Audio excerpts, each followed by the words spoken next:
Good evening, my friends. Tonight we have a special treat for you. I'm Tony Batista. He's Tom Sosnoff, and our special guest, Karen the Super Trader. Welcome. Thank you. It's great to be here again. For the third time. Hello, Bat. Hi, Karen. How are you? I'm great.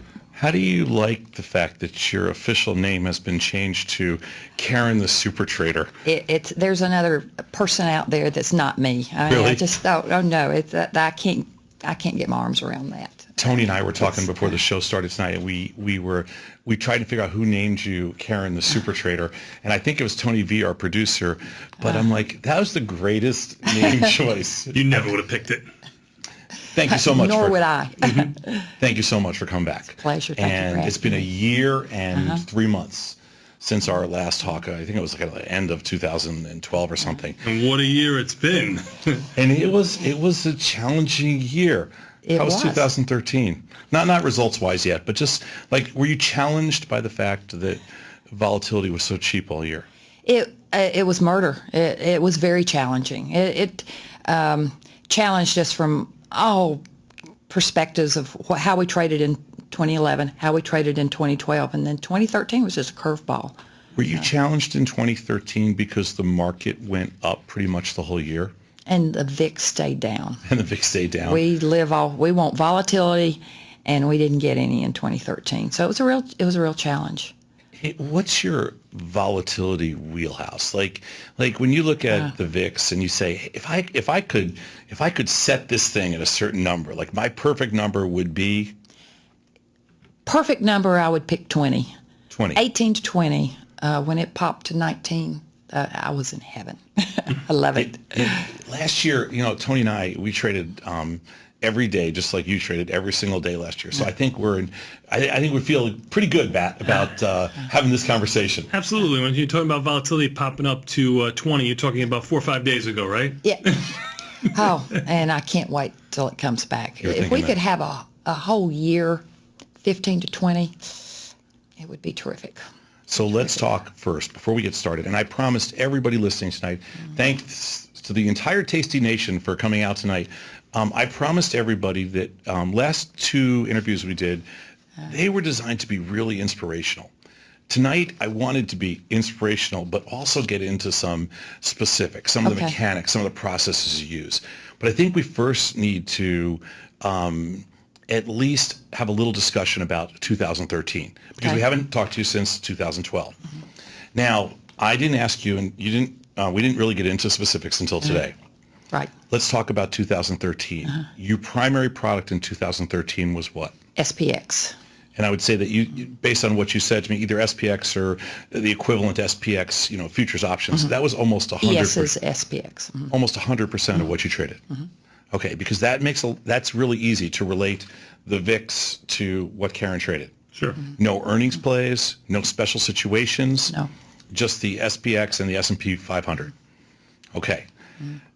I looked through very carefully. We discussed your results last year, and you are currently managing about $196 million. Yes. Yes. And let's talk a little Between bit. 2 funds. Between 2 funds, but they do basically the same thing.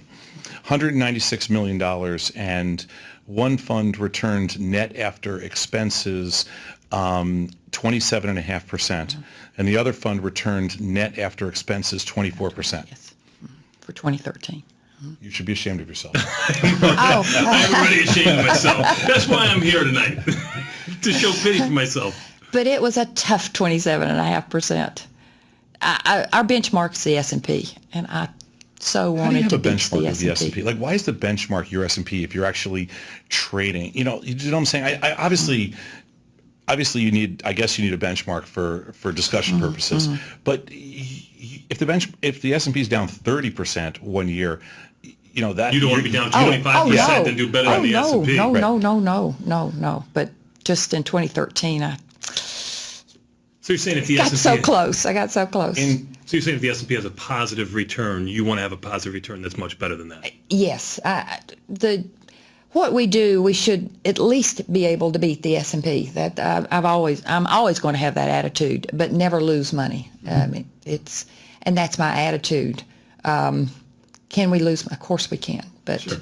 Index we funds. certainly don't start out. Index strong. funds, bullish index funds, long stock funds were about the only thing that came close to, matching the S&P, that kind of thing. Most of the stat ARB funds, the long short funds, the index ARB funds, most of anything that had bonds or mixed instruments in it, nothing even came close to those numbers. In fact, most of the hedge funds were less than 5 or 6% that weren't just long funds. How does the world deliver a 5% return on basically an ARB fund, and you can deliver a 27% return?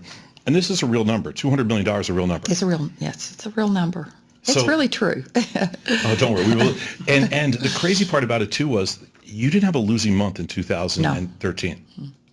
No, and we were talking earlier. I said we close out every month with a real hard close. We don't take the luxury of rolling out to next month. So when we have a return like we had each month in 2013, those are real closed positions, no rolling out to the next month.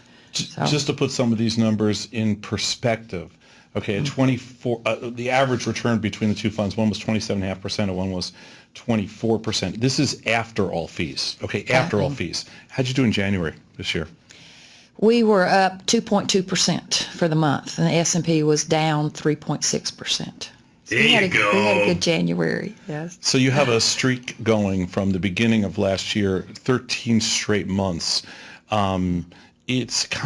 You're definitely buying dinner tonight because this is ridiculously incredible. I should be ashamed of myself. You got a new nickname coming for you. Let's just say the Maybe average, after this you should be saying that I should be buying dinner. the total return after all expenses and everything was paid, and I don't want to get into a lot of your specifics about expenses, things like that, but let's just say it's incredibly fair fund.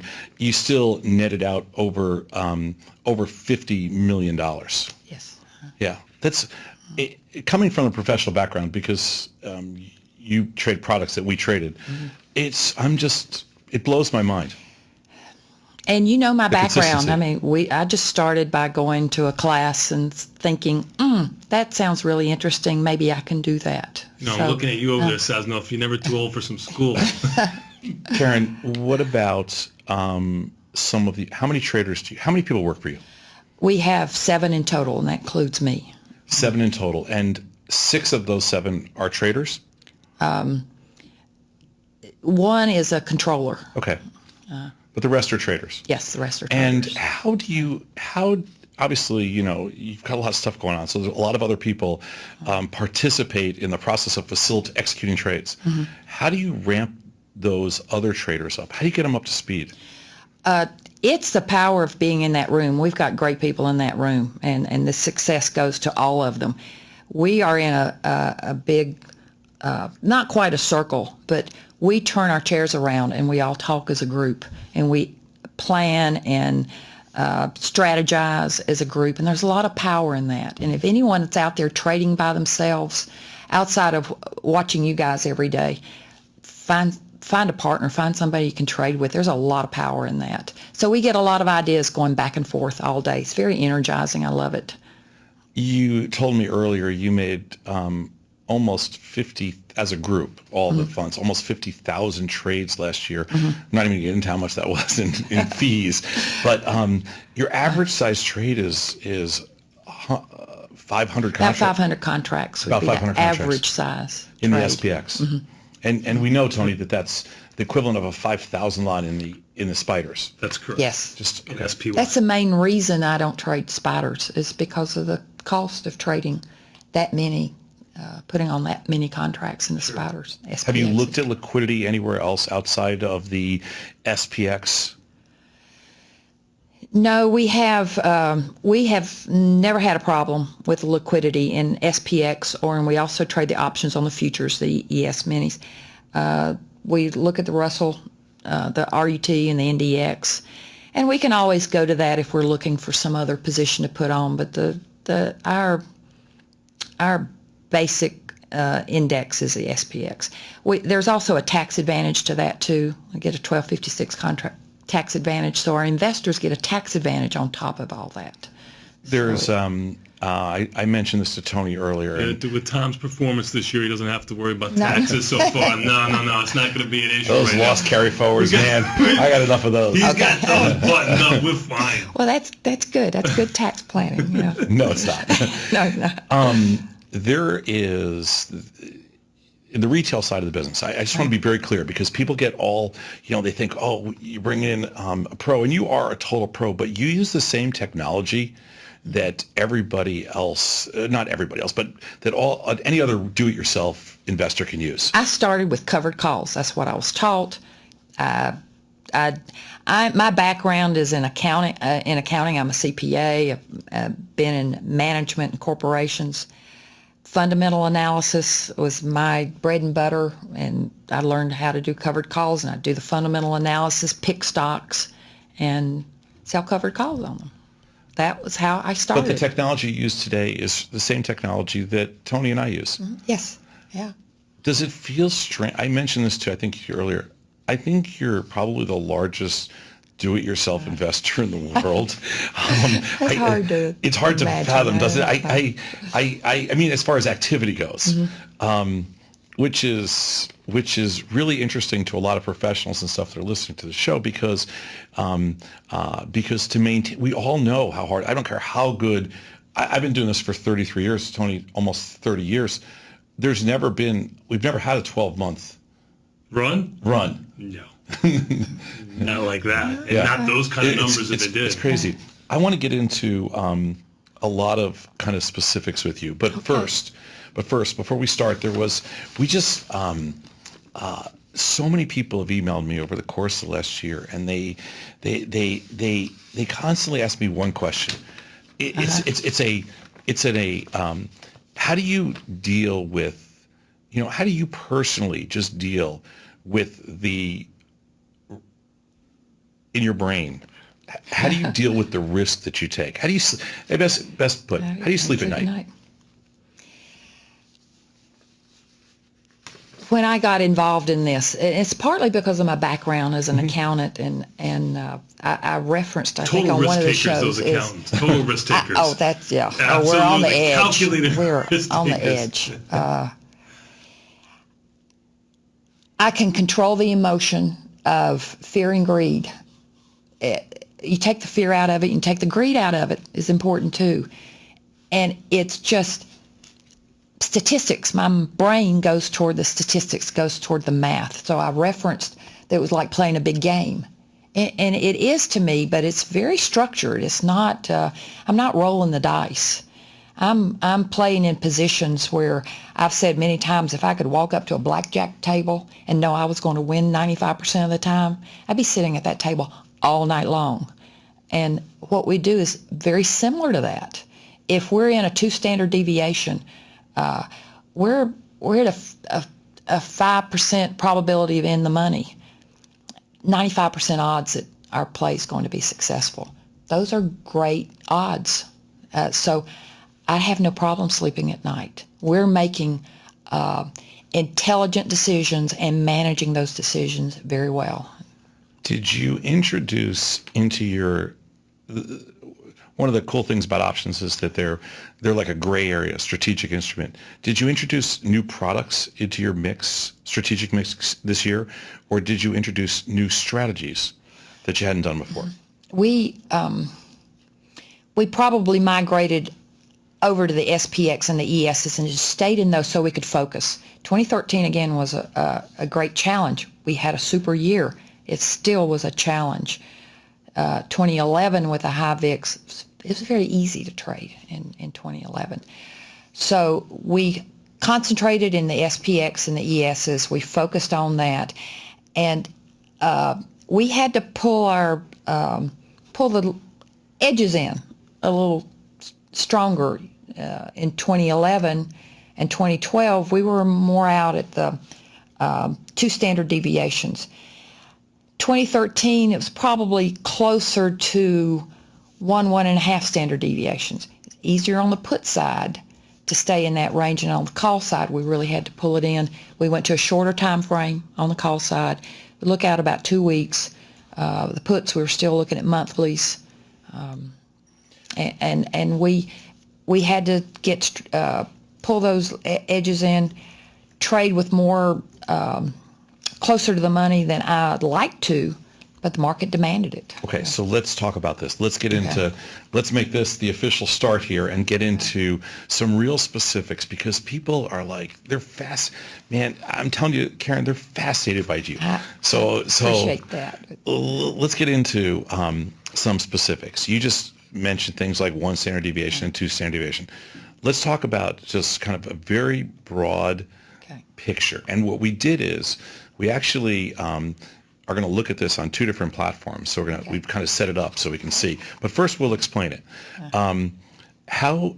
Just talk about your most basic strategy, because you just started to talk about a little bit. Just talk about the most basic strategy, kind of your go-to strategy. I loved your show on theta. We live on theta and the VIX. Under normal circumstances, we would go out we use 56 days. And the reason we use 56 days is when we go out that far, we're putting trades on and letting theta start decaying those trades, and we take them off and pull that profit back into the current month. So we're putting on trades, pulling them off, putting on, pulling them off. When it gets down in the 40-day neighborhood, we'll leave them on in the next month. Now, first of all, let me stop you for a second. When you say you're putting on trades out 56 days, based on what we know about your trading, you're putting on the put side. Put side. Put side only, and you look at both sides independent of each other. Independent, completely independent. We're never putting on any spreads. Never. They're independent. What do we need to do on the put side? What do we need to do on the call side? And that was very important in 2013. 2013, with this market just roaring up, we had to stay lighter on the call side. Had to.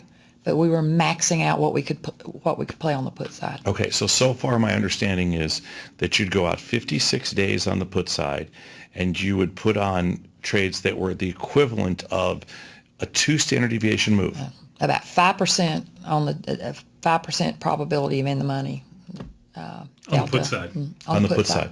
And you would have the equivalent 2 puts to 1 call. That's a good way to look at it. And how about the call side?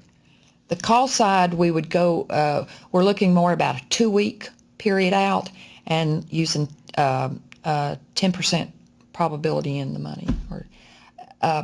Because the call side is more difficult. And when the volatility is low, it's more difficult. You can't make any money. If you were going out at a 5%, you'd be getting 10 cents for your trades. So we had to pull that back in and play it a little tighter, but shorter time period. So we're at risk for a shorter period of time. So in 2013, just so everybody gets this, you'd sell 2 puts at 2 standard deviations out of the money and 1 call at 1 standard deviation, approximately 1 standard deviation, maybe a little less, out of the money. And the calls would have 14 days to go to expiration, and the puts would have 56 days to go to expiration. Now, do we do that 100% of the time? No. Of course. I also look at the trend. Number one thing we learned in trading is the trend is your friend. Look at the trend first. In 2013, we were doing projections on the call side. So if we got some good premium 50 days out and we could project a trend out and we could get well above that position, we would do that. You're not a technician, is that correct? No, I'm not. Do you use technical analysis at all? Use Bollinger Bands, 2 standard deviations, the price, and that's about it. I look at the fibs. Do you use fundamental analysis at all? Not at all. Do you use any... One of the beauties about being in the indexes, I don't have to do any fundamental analysis. Something that you told me once that I found fascinating, you don't look at delta. No. I like the strategy of delta neutral trading, and I've gone to some classes about that, and it's got a lot of merit to it, but it's not, I don't use it for what we do. Don't need to. Before we get into any adjusting or anything like that, I just want to, I want to, again, focus. You're out 56 days on these puts, and 1 week, 2 weeks, or 3 weeks later, you're already closing those trades and reestablishing the next 56-day cycle. And on the call side, you're out 14 days. And within a few days or a week, whatever it is, you're covering those calls and then reestablishing it, which is what kept you in the game during this crazy bull market in 2013. You're looking for a generalization. That's a generalization. But I'm always looking, what's the market telling me right now, today? And sometimes we vary from that. But if you want like a basic strategy, that's our basic strategy. And you would not do those as a single order. Like you would not be doing ratio strangles. You'd be doing the put side and then the call side, both independent of each other, almost like two separate traders. But on the puts when the market's going down, the calls when the market's going up. Even in a market like 2013. Hold on a second. You just said something pretty important there. So you're selling into strength. And you're selling into weakness. That's when exactly the right. market's going Both down. times it's selling into strength. Right. You're selling puts. Right. If it ends up, we may end up with 1,000 positions on the put side and 500 on the call side. I see them completely independently of each other. I never look at, I've got this much on the put side, so I need to balance it out and put this much on the call side. That thought never crosses my mind. The takeaway. So you've got to be active all day long, though. I mean, all day long. Okay, so it's not like, I don't want to set the expectation of everybody that's listening out there that you just put this on 2 weeks out on the call side one time and 60 days out on the puts 2 times, and you're just setting it, forgetting it, going on vacation and coming back. Oh, I wish. The takeaway for most of our viewers is that you're aggressively managing your winners, which is something we learned in 2013, how valuable that was. And the other takeaway is that you're selling into strength, meaning you're selling calls into rallies and you're selling puts into sell-offs, which is what we call selling into strength. And you are creating a ridiculous number of occurrences, but given the size of your portfolio, that makes sense. Yeah, we work under portfolio margining, which helps us. We have a large amount of money. And that's funny to me because when I started this, I never would have dreamed this would have happened. Never in a million years. Just started managing a small amount of money, and it just. You're the super trader. Tony, That's why you got the name, and he doesn't. Tony he's here. He just wants to hear me say naked put. That's right, naked. We brought up a couple of different pictures of your, based on what you told us. First, we're going to bring up the TOS platform for a second. And this is the analysis page. And a lot of people have asked, how do you set this page up? In fact, it was an email that we've got. We got an extraordinary number of emails over the last year on how you set that up. So what we did is we took one call that was just about 1 standard deviation out of the money and 2 puts, and we set the screen up. I know it's going to be hard for you to read it from all the way over here, but that's the February 1850 call, which is 1 standard deviation away, and you're doing that one time, and this is all in the SPX, and then you're going to the April options, which is approximately 60 some odd days out, and you're going to the 1630 puts, which would be 2 standard deviations out, and you're collecting approximately $6.25. So you add those two together, Tony, it's $6.25 twice, and then $2 once. That will explain to a lot of people why you made money in 2013, because that is a very long delta. It's a bullish position. Now, what did you do, Karen, to those price slices, and how did you set that up? I don't know that there is any magic to it. We just use 7 slices. We have on the TOS platform, we are graded by 10% up and 12% down. So those numbers can never exceed our net lick. What we do in 2013, because of what the market was doing in the low VIX, we take the current price, we subtract 100 and take 88% of that. And then we plug that number into that pie slice down at the bottom, and we pretend, that's the best way I can describe it, as if the market has already dropped. Because markets don't crash up except in 2013. They crash down. So our risk level is truly to the downside. So we manage it as if it has already dropped that much, and we're watching that.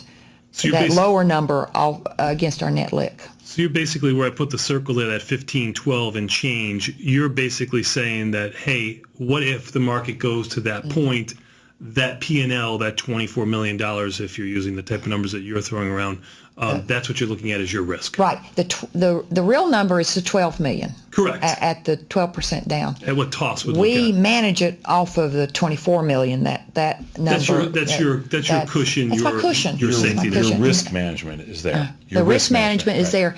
In 2011, we were working 200 points off the current you had price higher in implied 88 volatility. because of the volatility. Sure. I love volatility. So right now with the low, when the volatility was running 11, 12 in 2013, we had to pull that up to 100 points down. So just to explain it one more time, you take the current price, you subtract 100, and you take 88% of that That's the number. 12% drop off of that number. Which, Tony, if I can read correctly up It's here. 15, 12, 72 is the number that you're looking for. The current price is 18, 19. That's right. And then you measure that against your, you measure that risk at that level against your net lick. Against the net lick. Very, And when the very unique, very volatility simple. comes back up, we'll go back to the 200 down and the 88% of that. We also have another platform that we just built called Doe, Yes. and if you can see it, it's very visual on there. We don't have it set up, but you can see there the same position, Mm-hmm. the short weekly, the short call, and then the out of the money put, and you can see the bell curve. It's actually log normal, Yes. but whatever. Mm-hmm. And then you can see the You're looking at the 2 standard deviation is That's right right. here, and I'm just looking at the April options, and then you're 1 standard deviation away on the 1850 call, which 1850 calls would be around 1 standard deviation on the options with about 9 to 11 looks days. like the total credit on here is about 1450. It'd be the same, obviously, on both. Smaller period of time to manage the call, longer period of time to manage the put. It's remarkably simple, and obviously it's been working unbelievable.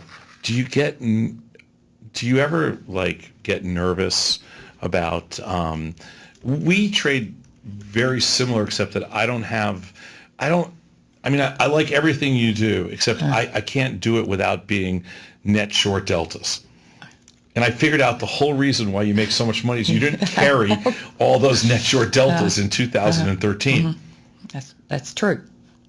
Do you worry though about because a lot of professionals will, if they're going to be short premium, they're going to be short delta. You don't have that on. That negative drag didn't hurt you last year. No. No, I don't. I don't worry about this. The question comes up to me a lot, and sometimes I think maybe I'm not worrying about something I should worry about.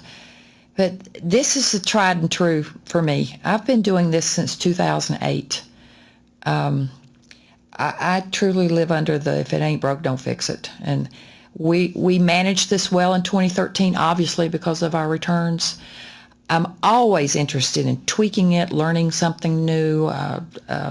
We have one person in our group that particularly likes to come up with new ideas, and we always talk it through and work at it. And if I can find something that makes this a little bit better, I'm going to embrace it. 2013 was a year where there was no sell-offs in the market, yet you maintained this 2 puts to 1 call all year long.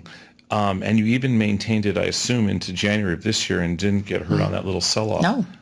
No, we were you couldn't hear us shouting when that VIX went up. We loved it. That was me. That was me. Do you run away when the VIX is 12 or 13? I mean, do you stop trading? I mean, a lot of times we get questions from people saying, I can understand if you're selling volatility when VIX is high and you're ramping up a little bit and you love it.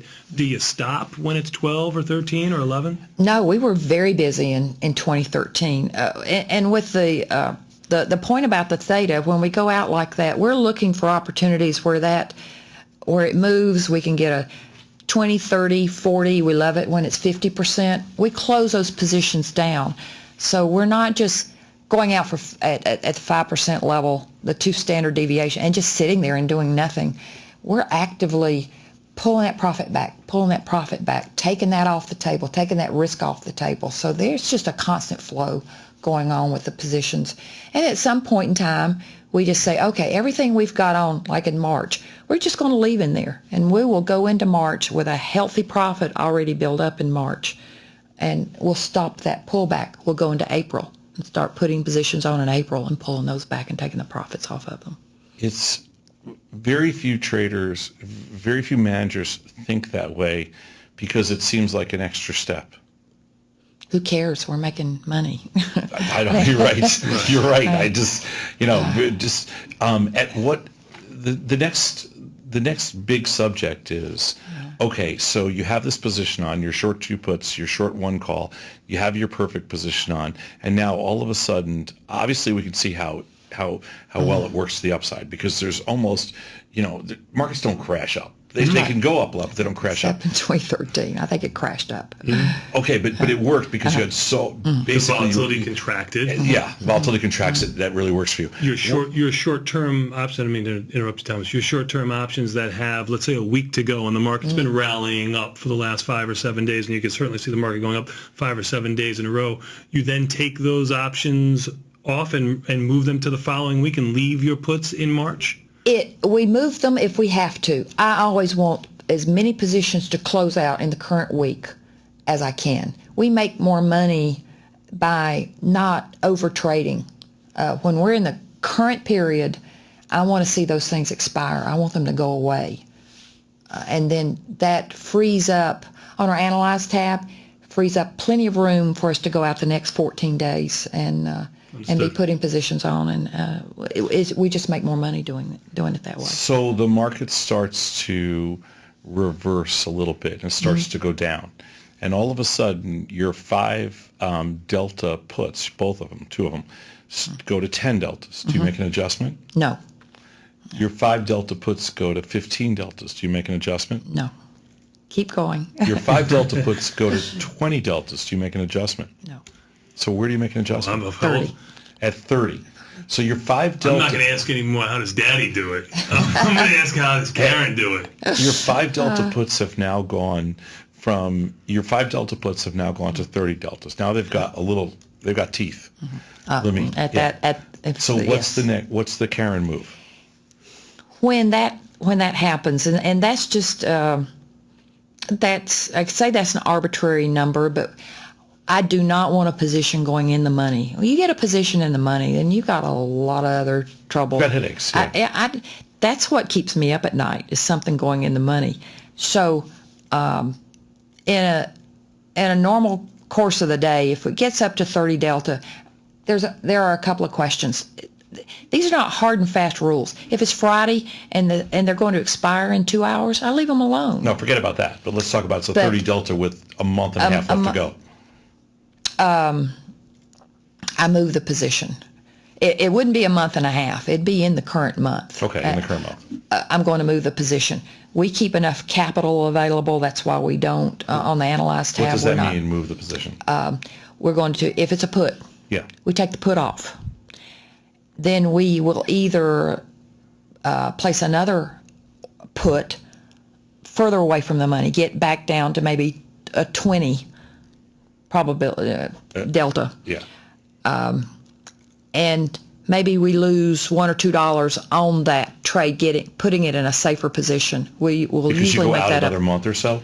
No, we never go out in another month. We might go out another week. Okay. We either are going to try to fix it in the current week, because again, I want those things to expire. I want to get the contracts off, or we push it out another week, and that's where the weeklies have come in so handy for us. We push it out another week, put it in a safer position, and we will make up that money somehow. Either increase the number of contracts cautiously, or put some contracts on. Sell more puts? Sell more puts. Okay. Or let's say it's 500 contracts. Right. We may drop it 10 points into the next week, sell some more puts down another 15 points, and make up the difference on the call side. It's a mathematical game we play. Assuming that you play the markets are symmetrical game that we play, would you also roll the call side? Would you push the call side down? We call it the untested side. Do you take the untested side and push it down? No. No. No. So what are you going to do with the calls then? Because now the calls are cheap. They're 1 delta. Now what do you do? They're either going to expire or we'll put new call plays out another 2 weeks. So you don't Again, look at the call We manage them. We manage the sides independently. So you don't look at that call as an adjustment to that put. No. Wow. No. That's something No. we Maybe I definitely should. don't do Maybe that. I'll go back and start looking at that. Well, At least well, let I it don't cross know. my mind. No, please, don't change it. I don't want to be let him responsible. influence you. Well, Tom told me to do this.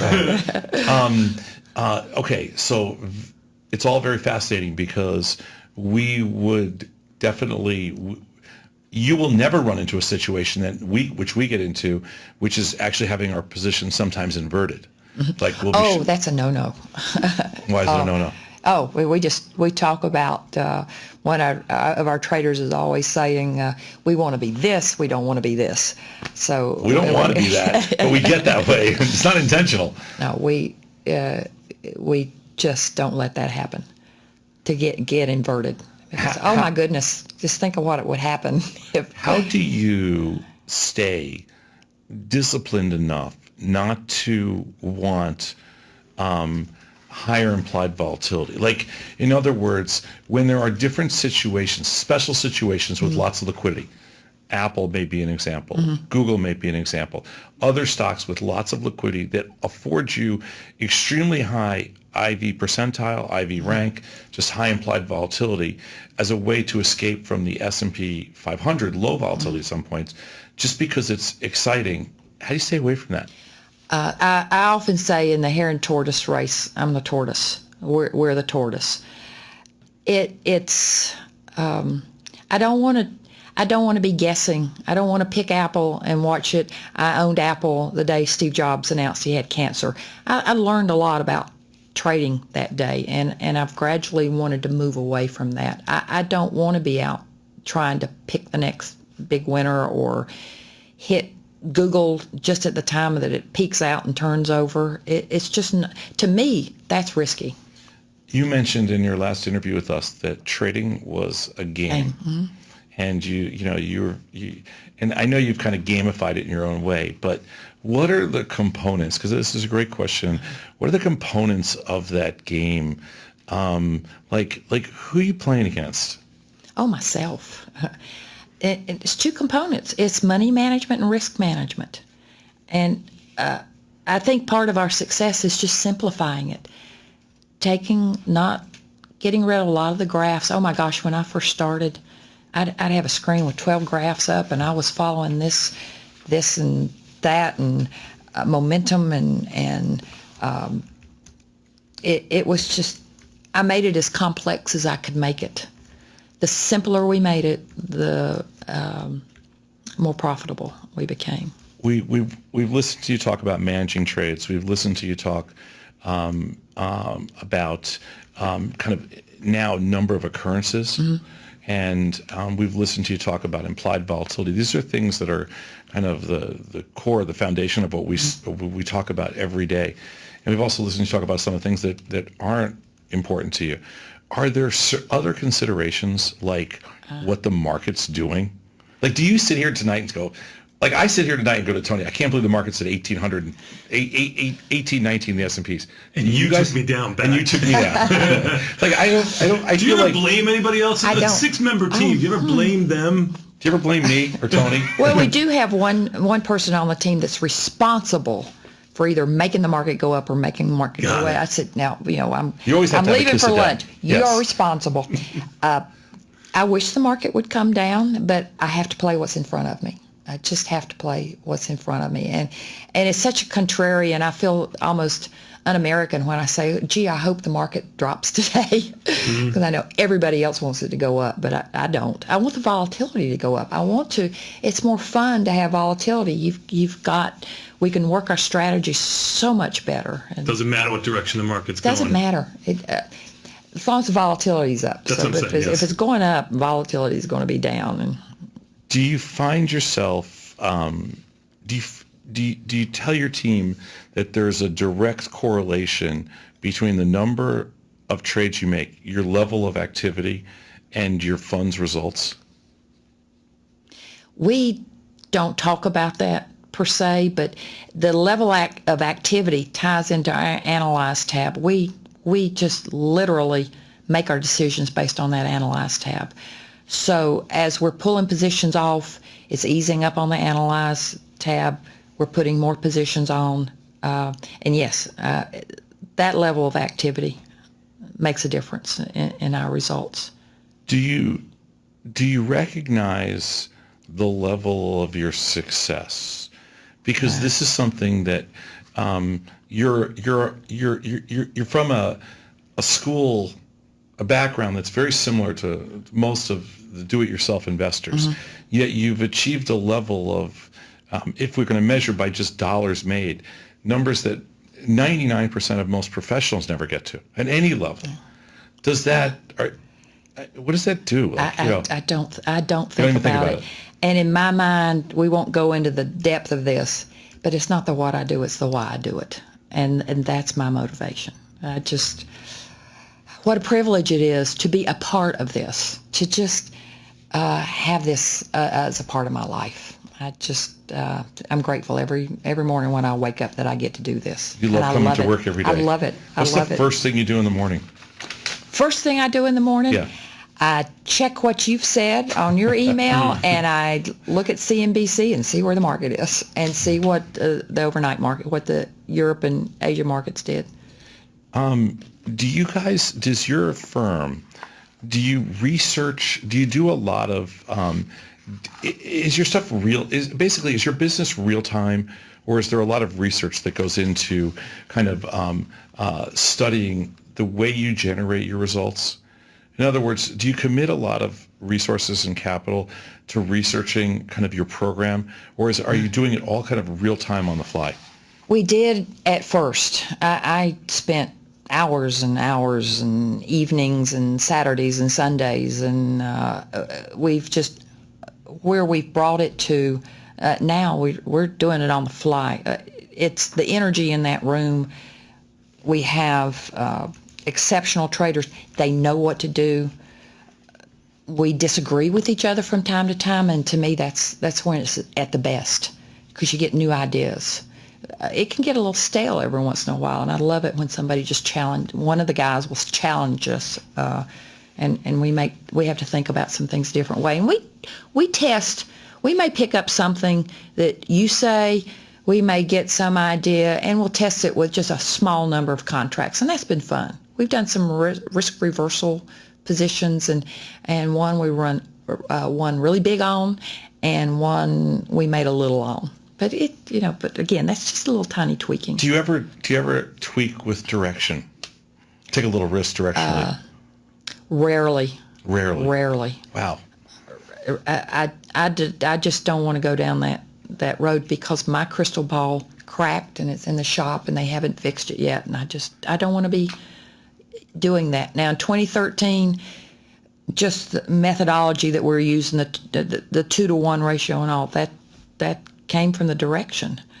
If I am a struggling young trader, like a Tony Batista, if I'm somebody that's been I feel like the third wheel on a date over here. I'm not gonna lie, this is a new position for me. You're probably more comfortable with this position. Let's say I've been trading for a couple of years, and let's say I've done the time, and I've read the books, I've watched the videos, I've traded, I've paper traded, I've traded lots and lots of 1 lots and 5 lots and 10 lots, and I've really committed, maybe not the quote 10,000 hours, but I've committed 3,000, 4,000, whatever it took. I understand how hard this is, and I'm not getting over the hump. What do you tell that person? I really, that question really doesn't come up to me. First of all, how much money you have to trade. It's a whole different world if you're trading $5,000 than if you're trading $300,000. Right. Well, most people understand the linear part of that. Right. A whole different world. Right. Portfolio margining helps me. I would keep looking for what you do best, because this works for me doesn't mean it's going to be your cup of tea. It doesn't mean it'll work for you. You have to find what is right for you. I don't trade bonds, and I know people who make money off trading bonds. I don't trade Forex. And there are people who make money off Forex. There Really? are people who make money off calendars at certain times of the year. I found what works for me, and I would just encourage people to find what works for you. Don't try to duplicate what I'm doing. Find what works for you. What is your risk level? What's your money management? But assuming your risk, assuming that everybody's, you define undefined risk as 2 standard deviations. That's your sleep. That's what makes you sleep at night. 2 standard deviations. So assume that, okay, I love that thought process because I have the same thing. I assume undefined risk is 2 standard deviations. But how do you tell somebody that's, again, trying to get, they understand that they're very limited sometimes by capital. But like, how did you get from, you were limited by capital too. Right. How did you get from being limited by capital to that next step? When I started, when I got past the covered call stage, I was trading iron condors. Okay. Just went down that, and I'd leg into them.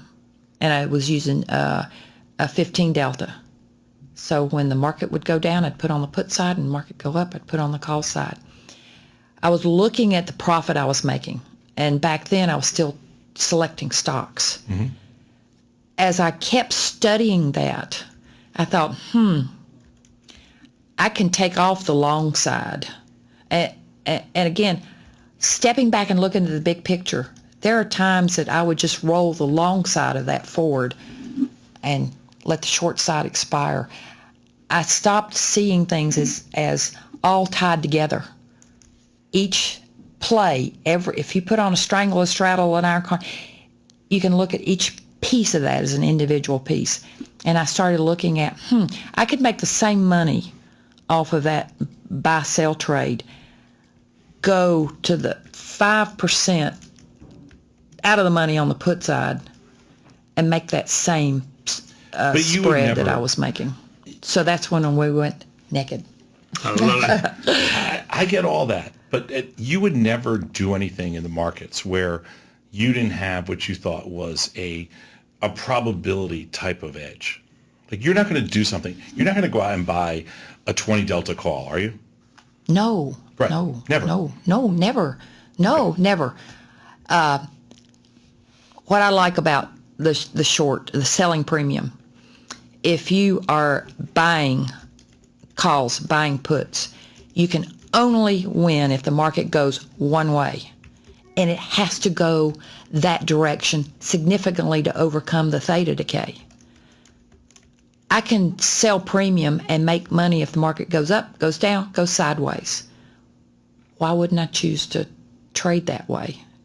One way I can only, in the long premiums, I can only make money one way.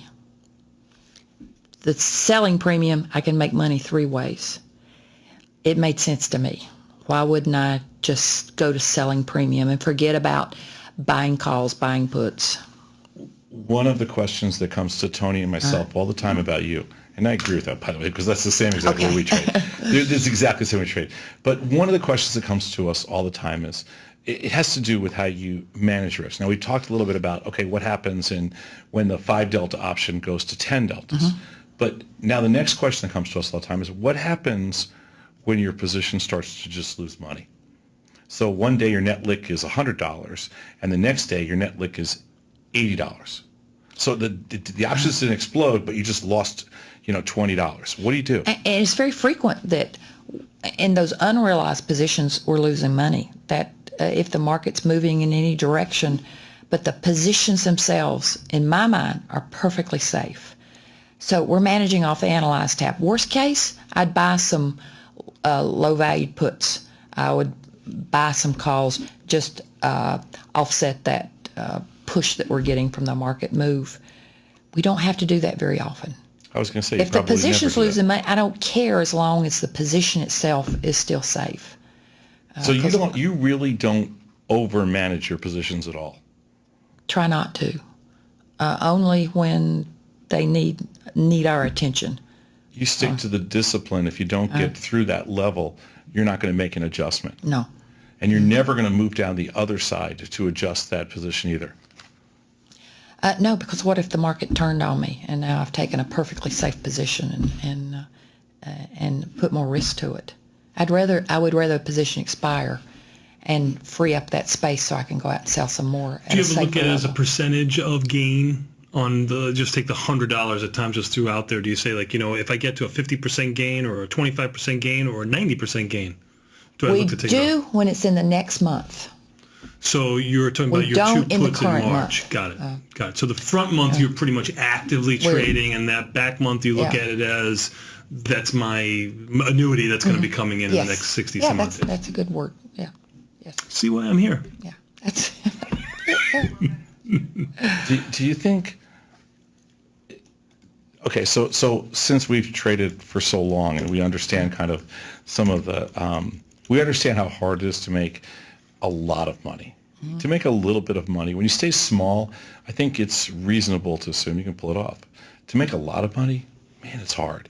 50 million, 70 million, 90 million, whatever you've made over just the last year, those are, again, I'm going to get back to this because it fascinates me. Those are crazy like numbers without the, I know you've maintained a little bit of long delta. Is the, can you do this into perpetuity? Meaning that, like, are you confident you wake up next month? Obviously you are, but I mean, what drives you? Is it the game part of it? Is it the game itself? Is it the love of the game? Is it just that you think that there's this mathematical, you can see that mathematical equation? What did we call it the other day when you, big fat pitches? Big fat pitches. Big fat pitches. So everything looks like does everything look like a watermelon to you coming across the plate? Well, I have to think about that. It's the confidence. I have a high level of confidence in what we do because it's proven, and we've done it over and over and over and over and over. It's like, go to the start batting practice and hit the ball. You're going to be better if you hit it 500 times than if you hit it 10 times. And I've just got a high level of confidence, and you know the why. So what motivates me to do this every day, it's a means to the end. It's the why. It's the charity. But we do with the charity. Right, and we're going to get to that, and we're going to get into your whole charitable thing in just about 2 minutes, 3 minutes, because I can't wait to talk about that too. Because I mean the complexity of, maybe it's the simplicity. Maybe I'm thinking it's all complex, and maybe it's just the simplicity of it. Because maybe we make more out of it. What I love about it's keep it simple, Sosnoff. Yeah. What I love about he's always overcoming. You love that. See, let me talk to Karen for a little while over here. I like that. I tried to cover how you adjust your risk. Tried to cover how you manage your winners. And when I say adjust your risk, you're really all just about managing your winners.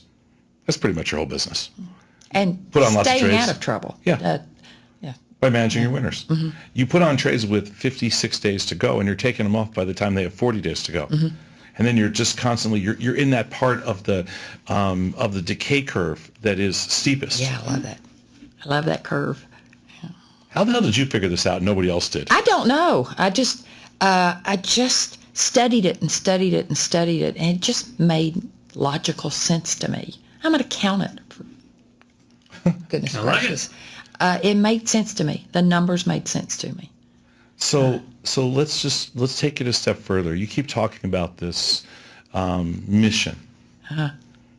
Watch me light up. I am watching you light up. You talk about this mission, and you love coming to work because you give away most of the money that you make. Tell me about it. Well, the public fund that we've been talking to, 27.5%. It's outside of paying expenses. It's all.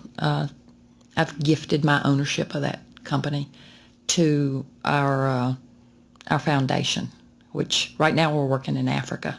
So last time you were on the show, you talked about building, water purification systems, and now I heard you're really getting into you built a plantation.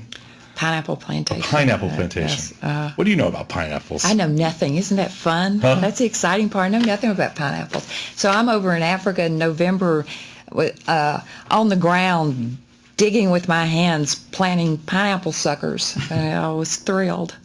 we brought one of your business partners Yes. with us because we want to talk just a little bit about it. We didn't want to put you on the spot telling how great you are. Tony can talk about how great he is. Yes, it's or great. how great I am, but we don't want you to talk about how great you are. Usually Thank you. Tom says something to me like, hey, Bat, tell him how great I am. And then I have to go on. Yeah, it's a contractual thing. But you've got notes over That's there. correct. I do. Without getting into the background, I just want people to understand what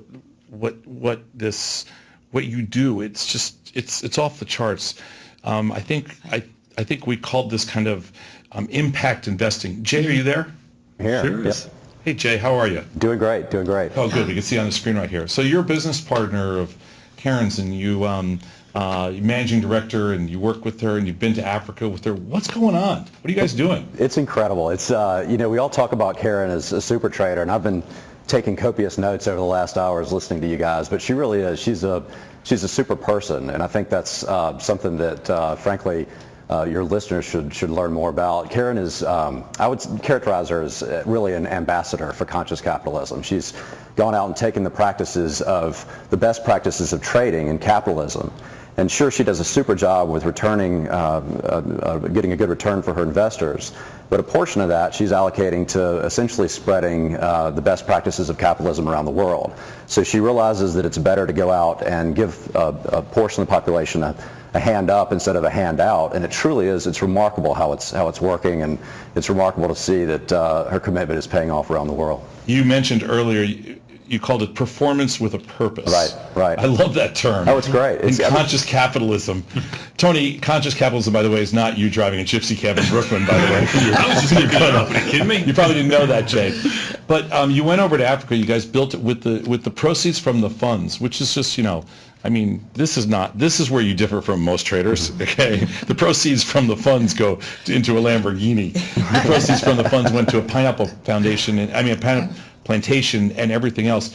Talk about it, Jay. Just what was it like? Incredible. So you went through the math briefly, but if the firm returns, say, $10 million, $8 million gets returned to the investors, and we're all very happy about that. But about $1 million of it goes to cover some of our overhead, and about $1 million goes into a foundation, which Karen manages. And she finds places like Sierra Leone that are on the very bottom of the Human Development Index. And she goes over and she gets on the ground. She's boots on the ground, gets engaged with the people there, finds out what they need, and figures out the best way to essentially provide opportunities. So it's a protracted effort. It's not something where we go in and just either try to give people a solution for a day or a meal for a day or for a week, but really give people the opportunity to pull themselves up and be successful over time. Did you actually plant a pineapple? I did. I witnessed it, yeah. She got her hands dirty. And he did too. He did too. We were all on our knees planting pineapples. We've got 100,000 pineapples planted right now. 100,000. You call yourself a human being. You should be ashamed of yourself. I am ashamed of myself. I'm ashamed for you. Jay, it must be amazing at this point. I mean, I know you trade as well, and because I've met you in the past, and it's it just must be kind of a fascinating transition for you just to witness this whole thing. I mean, it must be cool as can be. It's incredible. It really is. It's such a rewarding experience to be able to go to work and sure, maximize shareholder value, but also have a larger purpose. The performance, a purpose with the performance is a wonderful thing that gets you out of the bed in the morning. By the way, Karen likes to have Diet Coke to get out of the bed in the morning too. That's another thing. It's okay. My friend over there likes a croissant. It's okay. Jay, thank you so much. Thank you. Thanks. That was Thanks, great. Jay. That was really good, and I'm glad that he came up here and just to talk about, because I know you won't talk about yourself, but that the whole idea of not as the conscious capitalism I get, but the impact investing. We have an impact engine incubator here in Chicago, and I mentioned that to you. It's just kind of incredible. We are focusing right now on a new demographic. Ages, the millennials and everything else, ages 21 to 35. We're building technology for them. We're building a network for that demographic. We're building software for that demographic. How much different is the world in finance, financial literacy, and investing going to be if we're able to imagine if you were 21 and all of a sudden you had all these crazy tools? Would you have had gone for the same degree? I don't know. I mean, I'm just curious. What are you thinking? I try not to even think about if I knew then what I know now, especially for women, getting more women. I'm on the board of directors of an organization their focus is to get girls in school interested in finance as careers. So I'm seeing that organization is doing a phenomenal job. You know more than you have a daughter involved in this. You know more about what the next generation's learning and the tools that are accessible to them. And I'm just a little tough that I got started so late in life. Yeah, but I'm watching it, kind of that whole generation explode. What if we could say something as we leave our viewers, or as we wait to the next session? If you could give just a couple of kind of bullet points, maybe just a couple of heads up. Hey, here's something to look for in 2014. Here's something I'm doing, like just a couple of focus points. Something somebody could. I love takeaways. Wow. Well, in 2014, for me, I just want the volatility to go up. I would encourage people to, I'd say, look at the big picture. I love what you're doing. If you've got to trade by yourself, then they should be involved with your program and do it as a group. Get some other input into what you're doing. If volatility does expand, which is likely in 2014 after 2013 was so low, what would you challenge people to test strategically? Like if you're just kind of on the fence, and you're just getting involved for the first time, how would you challenge them strategically? Like what would you say to somebody like, hey, you know what, do this one lot, try this out, or like what would you say? I am a proponent of the non-directional trading. I would just say stop trying to think you know which way the market's going to go. I've been bruised by doing that too many times. Go to a non-directional and try, you got paper trading. Find out what works for you. If I had a small amount of money, I'm still a proponent of the iron condor and trading on both sides and legging into it. You are the super trader because you figured out on your own how to define undefined risk when the companies that were teaching you and everybody else couldn't explain undefined risk. You figured out how to define undefined risk. I figured out what to do that I'm comfortable with it. And the Analyze tab to me is a very powerful tool. And we use, all of our traders in our room are just living by that Analyze tab. So we know exactly the idea of also pretending like the market's already dropped, and then we're managing that 12% down from that drop. When people say, well, it's just too risky, I don't see that as risk. I see that as managing. Our job is to manage our trading, and that's the way we manage it. And to me, that's managing our risk, not being not having an unhealthy risk level. We're intelligently managing it. So I'm comfortable with it. Listen, I think it's been a great interview, and I think on behalf of everybody who's out there listening, you've been inspirational, and I'm in awe of you, so thank you so much. I do have one bone to pick with you. And please don't make that face, but you said one thing that's going to probably stick with me for the rest of my life, and I'll have to play penance for it forever. You said that the first thing you do when you wake up in the morning is you read Tom's Cherry Bomb email. I do. Now, he is going to say to me for the rest of my life, Bat, did you hear what she said? She reads my email first when she wakes up. The first thing I read. I've had to work at understanding what a quacking duck meant, but I'm getting there. Have you got the barking ducks down? I'll have half of it down. Thanks so much, Karen. That was great. Thank you. Pleasure to be here. Thank you so much, Karen, for your time. Really appreciate everybody out there listening to us. Thank you so much on behalf of Tasty Trade. Have a great night.